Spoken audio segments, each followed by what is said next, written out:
예수님의 12제자, 12사도는 참 그 중요성을 100분 말해도 다 부족하겠죠.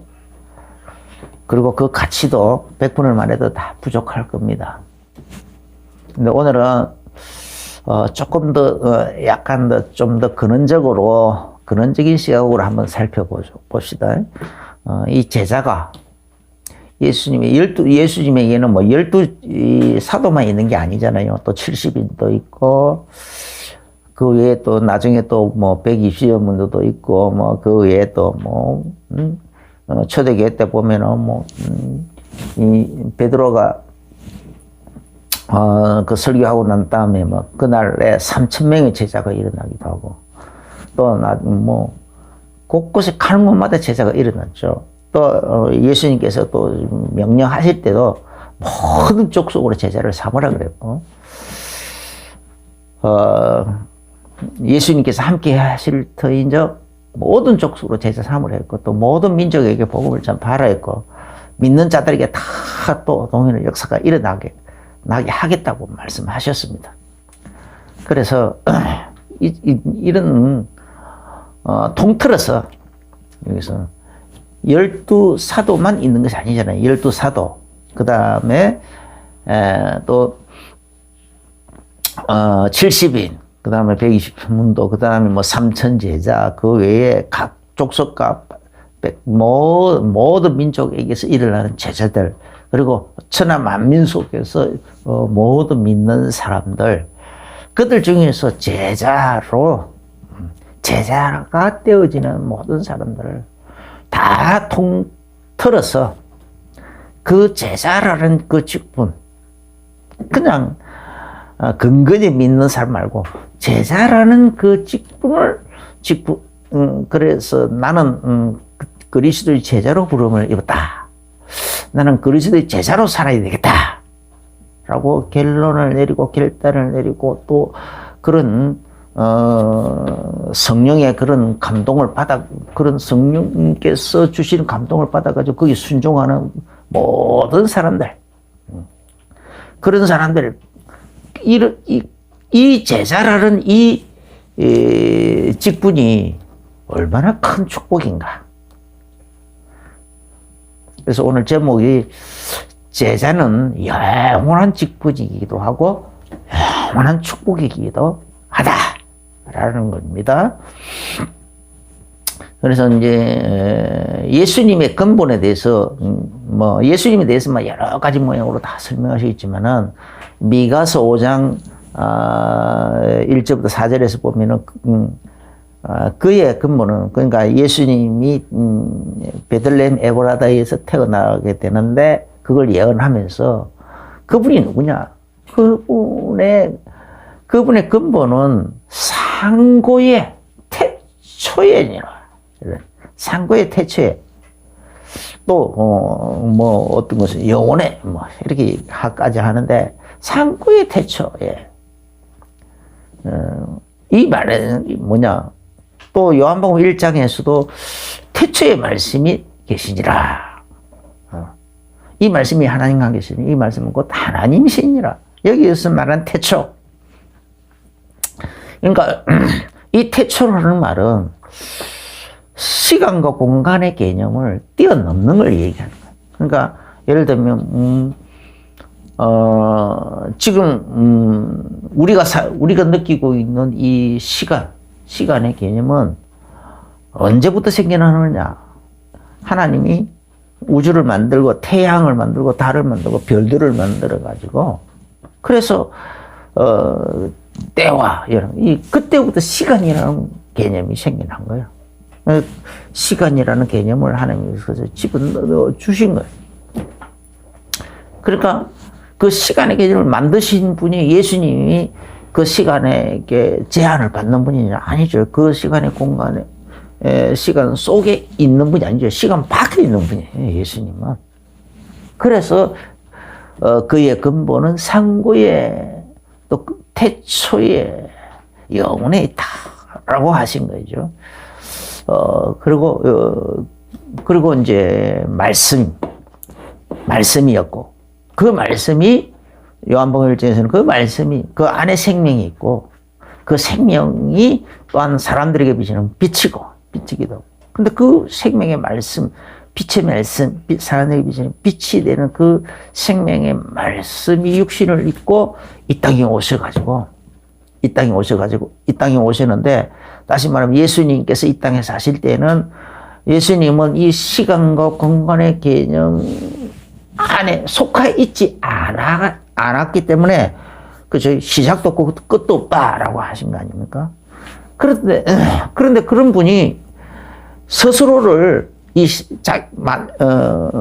이가 우리와 똑같이 육신도 똑같이 입으실 뿐 아니라 이 시간과 공간이라는 개념 속에 들어오신 거예요. 그래서 예수님께서 잉태도 하고 마리아에게 이렇게 잉태도 하고 10달 동안 쭉 기다렸다가 출생하기도 하고, 그 다음에 이제 조금씩 자라가는 과정에서, 그래서 누가복음 2장에 보면 예수님의 키와 그 몸이 자랐고 또 지혜도 자라더라. 그리고 하나님과 사람들에게 더욱더 사랑스러워 가시더라. 그렇게까지 했어요. 키와 몸이 자라고 또 지혜도 자라고.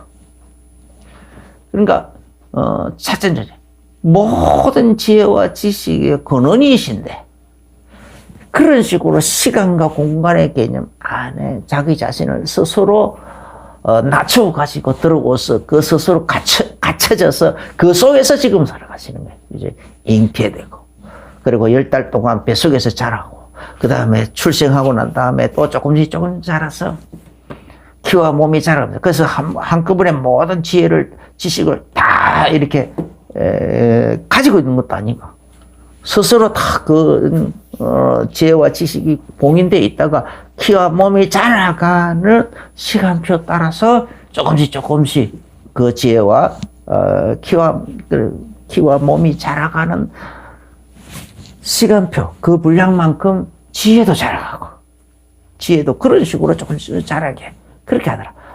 모든 것을 사람들과 똑같게 만드셨다라는 겁니다. 할렐루야. 그러면은 성도의 근본은 뭐냐? 성도의 근본은 이제 그런 예수님께서 지금 우리를 구원하기 위해서 이 땅에 오신 거 아니에요? 왜 예수님께서 이 땅에 그런 식으로 오실 수밖에 없었느냐? 바로 우리의 구원을 위해서단 말이에요. 또 그게 바로 우리의 그런 식으로 우리를 구원하는 그러니까 하나님의 그걸 보고 하나님 사랑이라고 그러고, 하나님 은혜라고 그러고, 그런단 말이에요. 그래, 하나님의 인자와 긍휼이라고 그러고.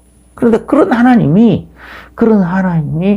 우리를 창세 이전부터 그런 구원 계획을 하나님이 세우셨다는 말이죠. 그래서 에베소서 1장 4절에 1장 3절에는 하나님께서 하늘에서 신령한 복으로 우리에게 복을 주시기 위해서, 신령한 복으로 우리에게 복을 주시기 위해서 창세전에 그리스도 안에서 우리를 택했더라. 택정하고. 그래서 5절에서는 그 기쁘신 그런 하나님의 그 기쁘신 뜻대로 또 우리를 하나하나 예정하고, 그래서 이런 택정하고 택정하고, 그 다음에 예정을 하고, 그 예정을 따라서 하나님께서 이런저런 일들을 차근차근 우리 속에 있게 했다. 사람을, 그래서 키와 몸이 자라갈 수 있게 하고, 또 그 다음에 또 지혜도 자라가게 하고, 지식도 더해지게 하고, 그런 것도 하나의 과정이에요. 하나님이 그걸 보고 하나님의 섭리라고 그래요. 하나님의 섭리. 하나님께서 하나 섭리하셔가지고 배울 것을 그래서 경험보다 더 나은 지식의 방법이 없잖아요. 그런 더 확실한 지식 섭렵의 방법이 없잖아요. 그래서 하나님께서 우리를 자라게 하면서 이런저런 경험을 하고, 이런저런 어떤 그런 경험, 실수를 통해서도 경험을 하게 하고, 또 자랑을 통해 경험하기도 하고, 또 환경을 통해서도 경험하게 하고, 이런저런 여러 사람들과의 그 사람들 속에서, 환경 속에서 이런 수많은 경험들을 통해서 지식을 가지고 있다고. 또 학교라는 이런 시스템을 통해서, 문화 시스템을 통해서 또 배우기도 하고. 예, 그런 것을 보고 하나님 섭리했습니다. 그죠? 이런 식으로 하나님께서 쭉. 그런데 그걸 언제요? 창세전에, 그리스도 안에, 창세전에. 그래서 우리 성도들의 근원은 창세전이에요. 우리 성도들의 근원도 창세전부터라. 창세전에. 그리스도 안에서 우리를 그렇게 쭉 하나님이 택정을 하고 예정을 하고 그런 가운데서 그 예정을 따라 하나님이 우리의 걸음을, 우리의 삶을 세밀하게 인도하고 섭리해 오셨다. 라는 겁니다. 할렐루야. 와, 이게 우리. 자, 그런 우리가, 그래서 이제 우리가 예수 그리스도를, 우리 사람을 보고 한 사람의 인생을 태어나서부터, 그러니까 잉태해가지고, 어머니 뱃속에 잉태해가지고, 그 다음에 뱃속에서 10달 동안 태교를 통해서 배우고, 태어나서도 또 영아 교육을 위해서 배우고, 또 엄마 아빠를 통해서도 배우고, 그 다음에 학교라는 시스템을 통해서 배우고, 사회라는 시스템을 통해서 배우고, 여러저런 시스템을 통해서 많이 배우고 하잖아요. 그런 배움을 통해서 나라는 한 인생을 내가 스스로 건축하고 있는 거예요. 내 인생을 내가 건축하고 있는 거죠. 그래서 에베소서 2장 20절에 보면 사도 바울이 내가 너희들에게 너희들이 너희들 자신의 인생을 잘 건축하도록 하기 위해서 지금까지 너희들의 인생 건축은 멸망할 곳에다가 인생을 짓고 있지 않느냐, 인생을 건축하고 있지 않았느냐 말이야. 그래서 아니면 뭐 모래 위에다가 그냥 모래 위에다가 하기도 하고, 아니면 뭐 물 위 떠내려가는 물 위에다가 건축을 하기도 하고, 멸망으로 막 흘러 떠내려가는 그런 그 위에다가 막 세우기도 하고 그렇게 했다 이 말이에요. 그래서 사도 바울은 내가 지혜로운 건축자와 같이 너희 앞에 예수 그리스도를 통해, 예수 그리스도라는 반석을 너희 앞에 틀을 닦아두었다. 예수 그리스도라는 반석에 틀을 닦아두었단 말이야. 그리스도로 완전히 답을 해. 예수 그리스도가 나의 구주고, 그 다음에 그 예수 그리스도가 나의 주인이다. 그것뿐만 아니라 그 예수 그리스도가 나의 통치자다. 그 예수 그리스도가 나의 인도자다. 그 예수 그리스도께서 바로 나의 스승이시다. 그 예수 그리스도께서 바로 나의 목자이시다. 목자로. 이런 식으로 하나씩 경험하고 체험해 가면서 그 속에서 그리스도라는 그 반석 위에서 내 인생을, 그래서 내가 스스로 이제 귀하게 여기는 거, 가치 있게 여기는 거, 이런 것을 따라서 내 인생의 방향을 설정을 하고 건축을 해 나간다, 이 말이에요. 하나하나 건축을 해 나가는 것이고. 그런데, 그래서 그 고린도전서 3장에 보면은, 이런 건축을 하기는, 하는데, 어떻게 했냐? 무엇으로 세울 거냐? 말이에요. 무엇을 가지고 건축을 할 거냐? 어떤 사람은 짚을 가지고, 어떤 사람은 나무를 가지고 채우고, 어떤 집을 짓고, 어떤 사람은 돌을 가지고 집을 짓고, 어떤 사람은 금을 가지고 집을 짓고, 이런저런 자기 나름대로 짓는다. 그런데 마지막에는 어떤 시련, 불같은 시험이 한 번은 온다. 그때에 타지 않아야 된다라는 거, 무너지지 않아야 되는 거예요. 타지 않아야 된다. 그래서 이 시련을 때를 말하고, 다 이 시험의 때를 말하고, 그렇게 하는 거죠. 사람 살다 보면 그런 게 온다. 시련의 때가 오는데, 그때 불타지 않아야 된다. 불타버리면은, 구원을 얻기는 어때? 부끄러운 거는 다 불타버리고, 그리스도라는 터만 남아있는 거예요. 그리스도라는 그 반석 위에 추추들만 몇 개만 남아있고, 다 불타버리고, 쟤만 펄펄 남아있고. 그런다고 해서 그거는 구원 못 받는 것은 아니지만 부끄러운 구원이다. 근데 금으로 짓고 아름다운 금을 지어가지고 멋있게 그래서 계시록 3장이니까 거기 보면 그래서 불로 연다는 금을 사왔어. 네 자신을 불러. 금을 가지고 자기 그래서 어떤 연단 수많은 연단들을 통해 가지고 자기 자신을 그렇게 정기를 하고 깨끗하게 닦고 그래가지고 아름다운 집을 지었다. 그러면은 어떤 시련이 들어닥치고 뭐 시험 들어닥쳐도 막 불 같은 시험 들어닥쳐도 타지 않으면은 하나님께 영광이 되고 자기 자신에게도 영광이 된다는 거예요. 그죠? 그래서 에베소 2장 20절에 사도들과 너희들은 이런 사도들과 선지자들의 특위에 세워라. 그리스도라는 반석 그걸 내가 다 닦아뒀고 그런 예 지금 사도들 선지자들 그런 주춧돌들이 막 그 특위 그래 지금 나는 선지자들의 본을 받아서 살아야지. 사도들의 본을 받아서 살아야지. 나는 어느 제자들의 본을 받아서 살아야지. 어떤 목사님의 본을 받아서 살아야지. 어떤 집사님의 진짜 멋있는 집사님의 본을 받아서 살아야지. 이런 식으로 해가지고 그 터 위에다가 자기 나름대로의 집을 지어간다는 거예요. 그래서 그런데 그런 건물들마다 다 그 건물들이 연결이 되어져서 전체적으로 하나님이 거하실 처소 성전이 되어 간다는 거예요. 성전이. 에베소서 2장 21절에 그 건물들마다 서로 연결하여 그리스도 안에서 성전이 되어 가고 예수님이라는 이 그리스도라는 마태복음 16장에 주는 베드로가 주는 그리스도시요 살아계신 하나님의 아들이십니다 라는 신앙 고백을 할 때 예수님께서 그 반석에 내 결실이다 하시거든요. 그 반석. 그리스도라는 예수가 그리스도라는 이 신앙 고백 바로 이 예수님이 나의 그리스도요 나의 주인 그래서 내 구원자요 나의 인생의 주인이요 나를 보살피 나의 보호자다 보혜사다 라는 것에 대해서 그 신앙 고백을 하는 그 반석이에요. 그 터 위에다가 여러 가지 모양으로 어떤 사람은 예레미야 선지자 같은 삶을 살 것이고 어떤 사람은 이사야 같은 그런 삶을 어떤 사람은 다윗 왕 같은 그런 삶을 살 것이고 어떤 사람은 사무엘 같은 그런 삶을 살 것이고 각가지 사람 그런 어떤 사람 사도 바울 같은 사람 어떤 사람 베드로 같은 모양으로 삶을 살 것이고 각각을 달란트대로 그렇게 집을 지어간다. 근데 모퉁이들은 누구냐? 예수 그리스도다.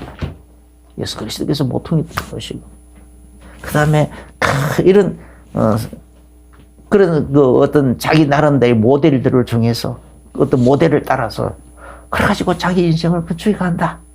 그런데 그 모든 것들이 하나로 독립된 것이 아니고 우리 전체가 다 연결이 되어가지고 하나님이 거하실 성전이 된다. 하나님의 처소관으로 만들어져 간다는 거예요. 22절에 에베소서 2장 22절에 21절에 서로 연결해 예수 안에서 성전이 돼가고 22절에 또 우리도 성령 안에서 하나님의 처소가 되기 위해서 함께 지어져 가느니라.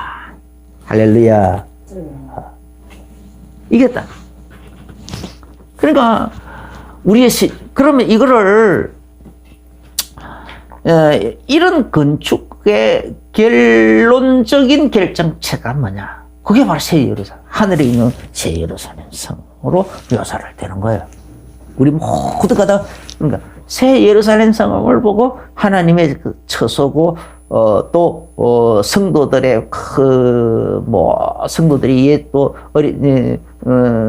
하나님께서 예수 그리스도를 어린 양 예수 그리스도를 위해서 준비한 신부 단장과 같은 것이고 신부 단장과 막 이렇게 아주 그 신비한 모습을 묘사를 하고 있거든요. 하나님의 장막이라. 우리가 우리는 그런 식으로 지어져 가고 있는 것이고. 계시록 21장 3절에 하나님의 장막이라고 해요. 하나님의 장막.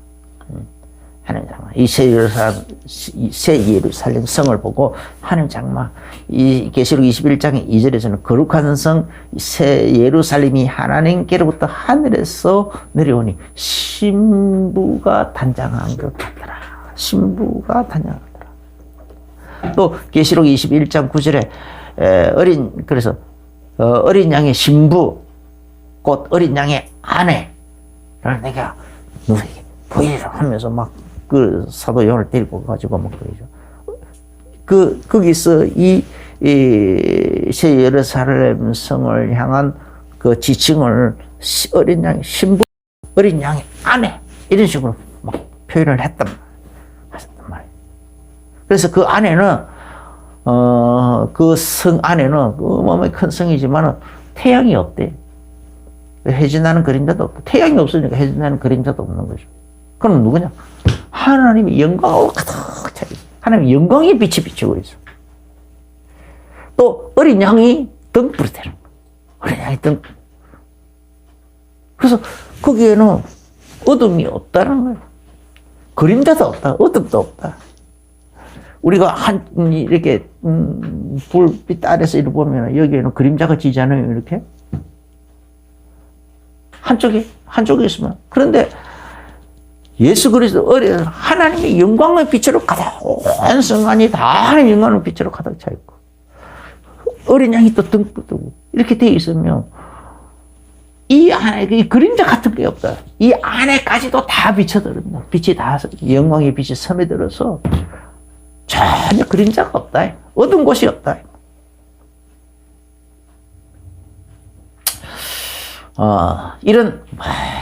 이런 새 예루살렘 성에 대한 그 묘사. 그러면 이 새 예루살렘 성이,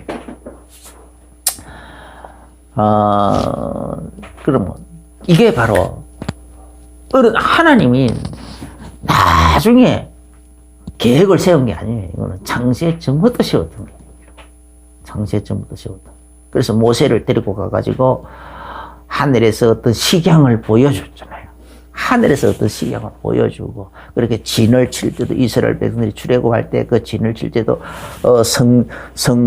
성막이 있고, 그 성막을 그래서 동서남북으로 네 방향으로 나누어 가지고 이쪽 방향을 또 세 지파씩 이렇게 다 나눠 가지고, 그래서 12지파가 각각 나눠서 방향을 따라 이렇게 정하고, 하나의 출애굽 하던 이스라엘 백성들이 출애굽하면서 성막을 중심으로 막 그렇게 하고, 그렇게 진을 딱 쪄서 그렇게 자리를 잡고 하는, 그게 하나의 새 예루살렘 성에 대한, 그 하늘에 있는 새 예루살렘 성에 아마 하나님이 모세를 보여주고 그 식양대로 그런 식으로 만드신 거예요. 그죠? 그게 하나님 먼저단 말이에요.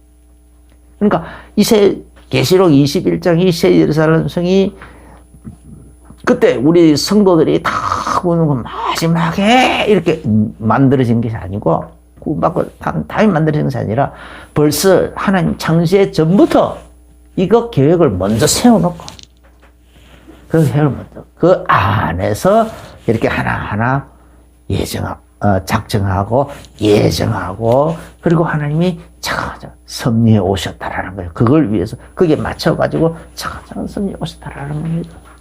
그래서 그 하나의 증거가 어디 있냐? 그 새 예루살렘 계시록 21장에 보면 이 새 예루살렘 성의 그 성문에 12개의 성문이 있는데, 성문 위에는 이스라엘 12지파의 이름이 들어요. 12지파의 이름. 아니, 이스라엘 12지파. 야곱이 4명의 아내를 통해 가지고 처음에는 그냥 라헬을 너무너무 사랑해 가지고 7년을 하루같이 여기면서 그게 완전히 사랑의 눈이 멀어 가지고 연애하면서 그렇게 살았는데, 아니 그 외삼촌 마음이 갑자기 하나님 외삼촌 마음을 싹 변화시켜 가지고 라헬에게 장가들겠다고 하는데, 그 라헬과 짝을 먼저 지어준 것이 아니라 라헬에게 먼저 짝을 지어줬더라면은 아마 레아도 데리고서 그냥 또 장가들으라 해도 뭐 야곱이 싫어 안 해. 뭐 그렇게 했을 거라고. 그런데 그냥 그 마음을 이렇게 숙여가지고 그냥 속여가지고 레아를 먼저 첫날 밤에 들어보려고. 그러니까 이제 이게 뭡니까? 내가 라헬을 위해서 7년 동안 봉사했지 레아를 위해서 한 게 아니지 않습니까? 하는데 그래 그러면은 라헬도 데려가라 그러면 둘 다 데려가. 그런데 7년 동안 더 봉사를. 그래가지고 또 7년을 이제 레아를 위해서 또 7년을 더. 그래가지고 이제 라헬 둘 다 그 안에 되고. 그 다음에 또 이제 애기들이 잘 태어나다. 그리고 또 자기들끼리 또 질투가 일어나가지고. 누구는 아기를 낳고 누구는 못 낳고 하니까 거기서 질투가 일어나고 또 약을 올리고 그 속에서 그 갈등 속에서 안 되겠단 말이야. 자기의 몸종을 데리고 남편에게 들여보라는 거야. 야, 네가 가서 아기를 좀 낳아라. 그래서 그 아기를 내 이름으로 내 자식으로 일컫자. 그래가지고 또 그렇게 하게 만들고. 그러니까 네가 하냐? 나도 하겠다. 그래가지고 졸지에 아내가 4명이나 돼버렸어. 이스라엘, 그 야곱의 아내가 4명이 되고, 거기서 줄줄이 또 그 아이들이 하나하나 태어날 때, 그때 그 상황이, 르우벤, 기력의 시작이다. 그렇게 했지만은, 그리고 또 하나님이 나를 이제 돌아볼 것이다, 무엇이다, 지경을 더 넓게 할 것이다. 그 하나하나 이름의 의미가 그때 상황 따라, 갈등 따라, 서로 다툼을 따라서 일어난, 그것도 소망을 따라, 기도 제목을 따라 다 만들어진 이름들이에요. 그래서 이제 하나만, 베냐민 같은 경우는 죽어가면서 슬프니까 베논이라 이름을 했는데 그 아내가 베논이라 그렇게 하는데 야곱이 이름 바꿔버렸죠. 베논이가 슬픔의 아들이라 이름 바꿔서 오른팔이 아들이다라는 베냐민 그런 이름 뭐로 싹 바꿔버린다. 그런데 그 이름들이 하나하나 지금 어디서부터 그런 이름 새 예루살렘 성의 성문에 있는 이름이라. 성문에 있는 이름. 그러니까 그 이름을 그 야곱의 12아들에게 하나하나 지어. 그러니까 예루살렘 성문에 있는 이름이 먼저였습니까? 야곱의 12아들의 이름이 먼저였습니까? 하나님이 그렇게 섭리하셔가지고 상황을 그렇게 만들어가지고 그런 이름을 짓도록 만들으셨단 말이에요. 할렐루야. 우리는 하나님의 이 세밀한 섭리를 봐야 된다니까. 매사는 섭리. 이 얼마나 신비하고 신묘막측합니까? 그러니까 야곱이 자기 외삼촌 집으로 쫓겨가고 형하고 그 갈등이 일어나가지고 외삼촌 집으로 쫓겨가고 외삼촌 집에서 그렇게 또 라헬을 만나가지고 한눈에 반해가지고 7년 동안을 그냥 무료봉사를 하고 그래가지고 개울개울 장가들고 그런 것들이 우연이 아니다 이 말이에요. 거기서 또 애가 자기 사랑하는 그 라헬에게서는 또 속아서 레아가 먼저 들어오고 먼저 첫날밤을 보내게 되고 또 레아는 애들이 아이들을 부수고 잘 낳는데 이 라헬은 도대체 애기가 태어나지 않고 그 속에서 또, 그래서 여정을 통해서 막, 나가보겠다고 하고, 네가 하니 또 내가 하겠다, 이런 식으로 하면서. 결국 4명이 안 해. 그리고 그들 속에서 일어나는 수많은 갈등 속에서 기도 제목을 따라서, 갈등을 따라서, 어떤 소망을 따라서 이름들이 나왔는데, 그게 새 예루살렘 성문에 있는 그 이름들로 돼버리더라. 얼마나 기가 막힌 이름이에요. 그러니까 하나하나 크고 이런 그런 마찬가지로 오늘날도 우리는 창세 전부터 그리스도 안에서 하나님 우리를 택정하고 예정하고 지금까지도 섭리하고 오고 계신다고 했지 않습니까? 그래서 우리에게 일어나는 크고 작은 일들도 이런 아주 하나님의 세밀한 섭리 속에 있다 이 말이에요. 믿으라는 거예요. 그걸 인정을 하기 시작하면 많은 눈이 열려요. 우리 눈이 새로 열리는 겁니다. 하나님의 은혜, 손길, 지나온 과거에 대해서 하나님이 나를 그런 식으로 보살폈구나. 보호하셨구나. 내가 하나님을 알기도 전에 하나님 먼저 나를 아시고 하나님 먼저 그때부터 나를 보살피고 인도해 오셨구나. 이 복음의 비밀들을 깨닫도록 하기 위해서 내가 처음부터 내가 잘났게 살았으면은 어마어마하게 교만해져 가지고 하나님에 대해서 도저히 알아보려고도 하지 않을 텐데 하나님께서 나로 하여금 결국 이런저런 사건을 통해서 교만하지 않고 하나님에 대하여 갈급하도록 만들어서 복음의 비밀에 대해서 관심을 가지게 만들고 하나님의 은혜에 대해서 간절히 사모하게 만들고 막 이렇게 해오셨구나. 이런 하나님의 손길이 보인다니까. 그런 것을 흔히 보는 영안이 열리게 되시 예수 이름으로 축원합니다. 그 다음에 이제 12문만 있는 것이 아니고 그 다음에 또 그 성곽에는 그 새 예루살렘의 그 성벽에 그 성경에는 12기초석이 있더라 그랬어요. 12기초석. 그러니까 12기초석이 있는데 그 얼마나 어마어마하게 크겠습니까? 그런데 그 12기초석이 기초석에는 12사도 제자들의 예수님의 12제자들이 그 이름이 있더라는 거예요. 가룟 유다라는 이름은 없겠죠. 나중에 사도들이 모여서 기도하면서 제비 뽑은 사람의 이름 들어갔죠. 가룟 유다는 진짜. 그래서 예수님께서도 하나는 막이니라.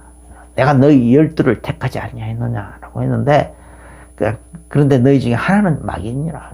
그러면 새 예루살렘 성의 12성벽, 그 성곽의 12기초석에 있는 그 이름에 가룟 유다는 빠졌겠죠. 가룟 유다는 빠지고, 마타디아는, 그래서 그런 걸 보고, 우리 공회와 성도가 우리가 여기서 모여서 하나님께 기도하고 공식적으로 하는 것을 하나님께서도 인정하고 그대로 주의하신다는 거죠. 마태복음 18장에 그래서 너희 두세 사람이 내 이름으로 모인 곳에는 나도 함께 있겠다. 또 무슨지 두세 사람 모여가지고 내 이름 구하면 내가 또 그들을 위해서도 이루게 해주시겠다 라고 하셨거든요. 이런 것들과 함께 다 연관이 되는 겁니다. 어느 한 것이 이렇게 빠진 것이 없이 하나님이 다 모든 것들이 다 이렇게 연결돼서 그래서 아름다운 새 예루살렘 성을 만들어가는 거예요. 만들어가는 그런 섭리로 이루어가고 있는 겁니다. 할렐루야. 그런데 이 12기초석에는요, 기초석은 또 12가지 보석이라는 거예요. 12가지 보석. 이게 그냥 화강암이 아니고 12가지 보석. 그래서 그런데 또 실제로 보면 구약시대도 대제사장의 이 가슴에 그 흉표에다가 12가지 보석을 박았거든요. 그 보석하고 똑같아요. 그래서 어느 하나 그냥 의미 없는 것이 없고 우연이 된 거 없고 가치 없이 된 것이 없다. 우리 오늘 성경 그런 가운데서 이 성곽은 이렇게 백옥으로 되어 있기도 하고 백옥 또 맑은 그또 유리 같은 정금으로도 되어 있고 그래서 왜 맑은 유리 같은 정금이라 돼서 정금이라고 표현할까? 또 백옥으로 되는 것은 아마 그래서 계시록 3장 18절에 보면은 그 라오디게아 교회에 대해서 자기들이 이제 나는 부자다. 부유하여 부족한 것이 없다. 나는 뭐 신앙생활 따로 잘하고 신앙생활 하나님이 내 신앙생활을 축복하셔가지고 나를 축복하셔가지고 나는 아주 부자다. 돈도 많다. 지위도 있다. 명예도 있다. 출세했다. 그렇게 스스로 아주 만족해하고 살고 있지만은, 그러나 실상은 네가 빨리 정신 차리면 너는 스스로 부유하고 부족한 것이 없다. 네 가난한 것과 벌거벗은 것, 눕는 것, 네가 알지 못하고 있다. 그래서 빨리 불로 연나는 금을 사가지고 너 자신을 부유하게 하라. 또 옷도 빨리 하나님을 정결한 그 옷을 예복을 빨리 같이 입으라는 거예요. 할렐루야.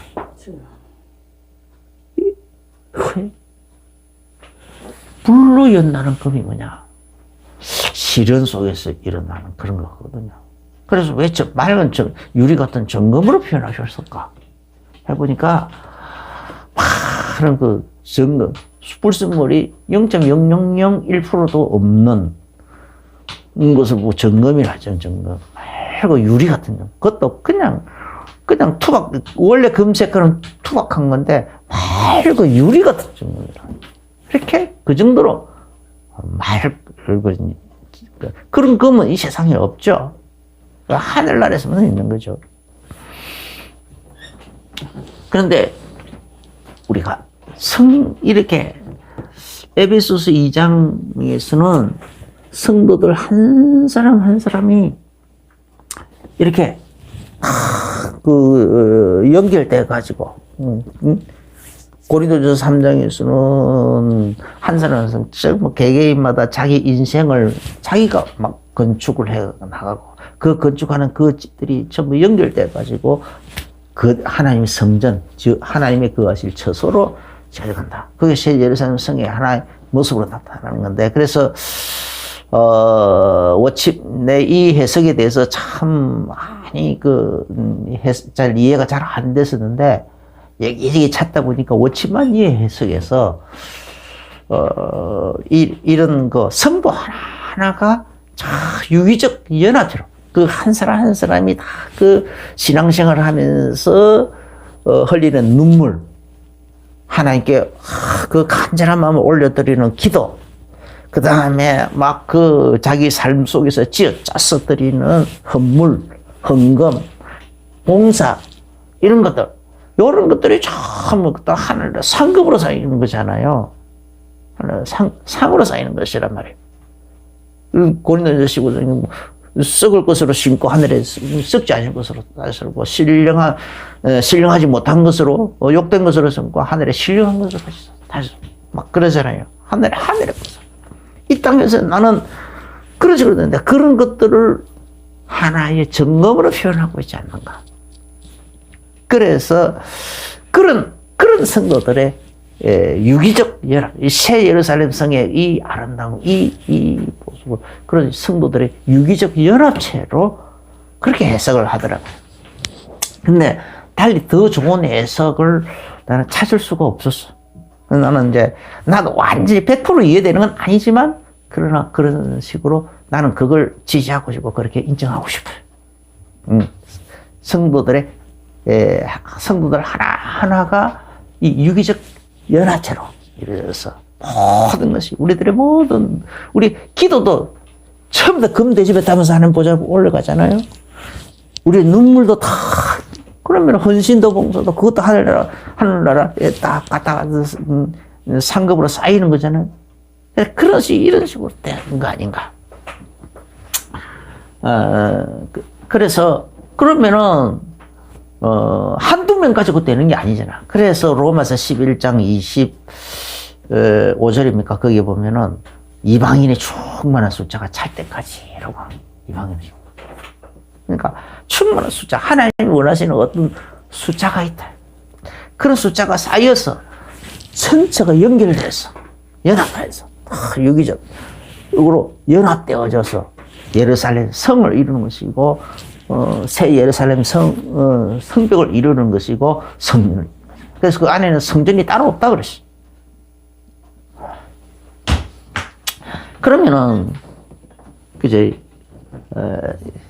삶에 이르는 상급 하나하나가 삶의 어떤 이런 많은 그런 열매 하나하나들이 이런 식으로 하나의 그 결정체로 모여서 혹은 상급으로 하나님 어떤 때는 그걸 상급으로 해놓고 어떤 때는 뭐 또 다른 이런저런 연단 뭐 이렇게 표현을 했는데 어쨌든 하나둘이 필요한 게 아니니까 하나님 원하시는 어마어마한 숫자가 있다.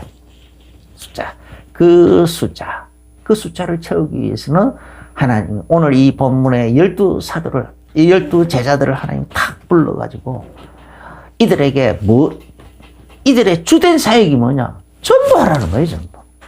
이들에게는 막 여러 제자들을 막 이러고 그들 위에 군림하라고 한 것이 아니고 오히려 가장 낮은 자세로 들어가서 어린아이처럼 가장 낮은 자세로 들어가서 섬기는 자세로 들어가가지고 많은 사람들을 오른대로 돌아오게 하는 거예요. 제자 삼고 제자도 삼아가지고 그 제자들이 또 나가서 또 다른 사람 제자 삼고 또 나가서 제자 삼고 그런 식으로 전도를 계속 무한 반복하도록 그렇게 하도록 이 12제자들을 불렀다라고 합니다.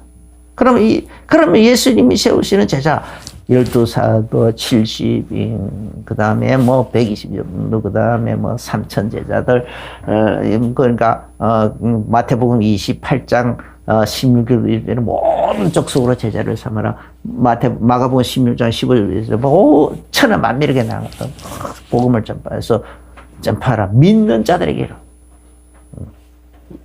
믿는 자들은 이렇게 됩니다. 거기서 나오는 천하 만민 중에서 믿는 사람들, 제자, 그러니까 모든 족속에서 일어나는 제자들, 천하 만민 중에서 나오는 믿는 사람들,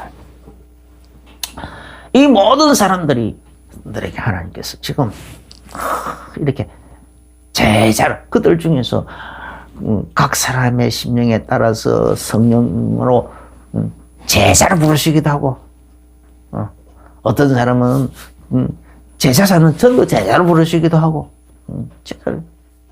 각 달란트를 따라서 어떤 사람은 그냥 한 명 한 명 그냥 믿는 자를 더하게 하는 전도자로 부르기도 하기도 하고 그래야 했습니다.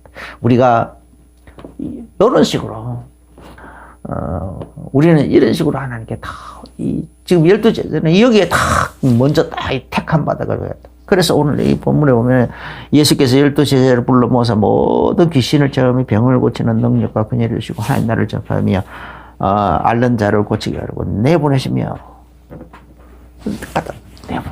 내보내고 있는 거죠. 나가라. 그래서 나가서 평안을 선포하고 복음을 전하고 안 받는 자들은 발에 먼저 떨어버리고 심판날에 지금 그들이 전도를 받아들였으면은 심판을 안 받을 거 아니냐 말이야. 응? 지난주에 심판의 부활로 나가서 영원한 지옥불 속으로 안 들어갈 텐데 안 받아들이니까 발에 물은 먼지를 떨어버려서 그들에게 심판날의 증거를 삼으라. 그렇게까지 하시죠.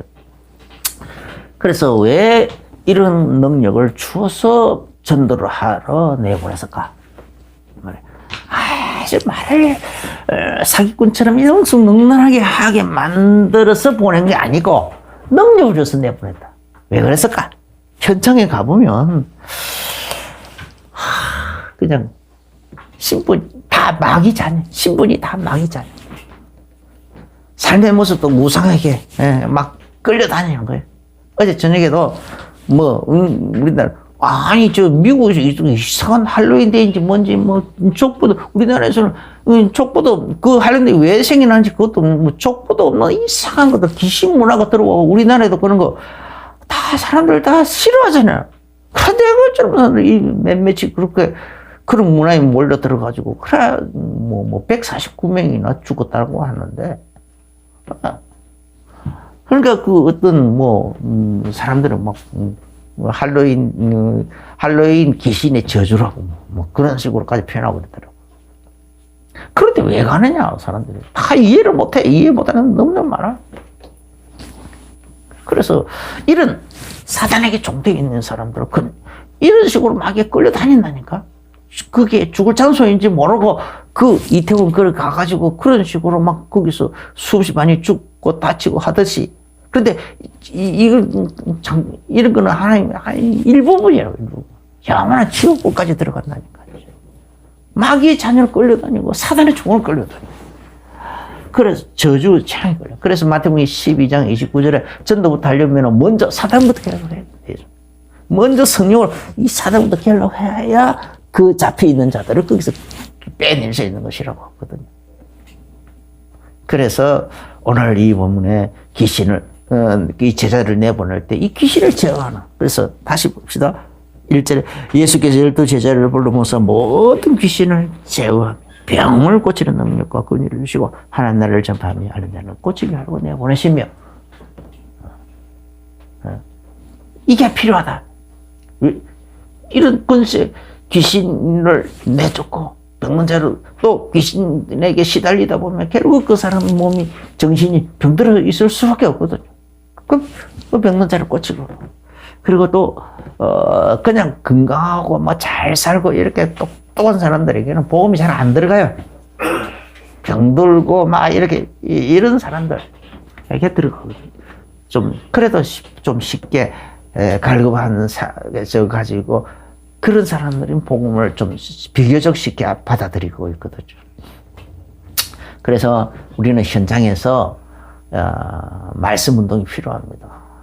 사도행전 2장 42절에 보면은 사도들의 가르침을 받아서 서로 교제하고 떡을 떼며 오로지 전혀 기도에 힘쓰더라 했거든요. 그렇게 사도들이 가르침을 받으면서 초대교회 이렇게 했더니 그 현장에 믿는 자들이 날마다 더해지고 여러 가지 많은 기적들이 나타나고 심지어 베드로의 몸에서 베드로의 그림자라도 베드로의 몸에서 막 뭔가를 갖다 놓으면 그 귀신이 되나 병문을 고쳐지는데 베드로의 그림자라도 누구에게 덮이면은 뭐 거기서 뭐 귀신이 쫓겨나가고 막 그런 일도 일어나더라는 거죠. 사도행전 19장 8절부터 10절 보면은 그 사도 바울이 3년 동안 매일 복음을 얘기하고 같이 기도하고 그렇게 했더니 늘 복음을 가르치고 받은 그 복음을 가지고 또 뭐 같이 기도하고 이렇게 했더니 어마어마한 기적들이 엄청나게 많이 나타나. 바울은 뭐 손수건을 갖다 얹으면 병도 떠나가고 귀신도 떠나가고 그런 일이 나더라 했죠. 그죠? 믿는 자들이 아시아에 있는 자는 막 복음이 듣지 못한 자가 없더라. 복음이 막 엄청나게 확산됐다 이 말이죠. 그래서 말씀 운동을 하라는 거예요.